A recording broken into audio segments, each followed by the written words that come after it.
আসসালামু আলাইকুম ওরহমতুল্লাহি ওবরাকাতু। সম্মানিত দর্শকবৃন্দ, আপনারা সম্পূর্ণ ভিডিওটা দেখবেন শুরু থেকে শেষ পর্যন্ত। আমি এখন গ্রামের বাড়িতে যাচ্ছি আমার পরিবারকে নিয়ে। অবশ্যই সম্পূর্ণ ভিডিওটা দেখবেন।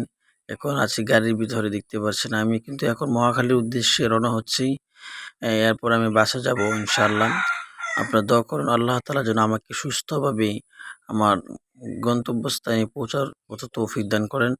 এখন দেখতে পাচ্ছেন গাড়ির ভিতরে আছি, কিন্তু রাস্তা আলহামদুলিল্লাহ অনেক ফাঁকা, কোনো জ্যাম পাই নাই। তো আল্লাহর কাছে শুকরিয়া আদায় করেছি আলহামদুলিল্লাহ। তো শুরু থেকে শেষ পর্যন্ত ভিডিওটা দেখে এসে একটা কমেন্ট করে যাবেন। তো রাস্তায় আবার মাঝখানে জ্যাম থাকার কারণে আবার গাড়ি থেকে নেমে সিএনজির মধ্যে আছি এখন। সিএনজি দিয়ে আমি মহাখালী দিয়ে যাচ্ছি। সম্পূর্ণ ভিডিওটা দেখতে থাকুন। এখন সিএনজি থেকে নেমে আমি বাসের মধ্যে আছি।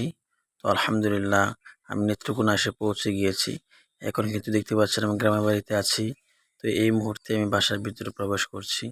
তো অবশ্যই ভিডিওটা আপনার কাছে কেমন লাগছে একটু কমেন্ট করবেন। আর আল্লাহ তাআলার কাছে সুস্থতার জন্য আপনাদের কাছে দোয়া চাচ্ছি। আসসালামু আলাইকুম ওয়া রাহমাতুল্লাহি ওয়া বারাকাতুহু।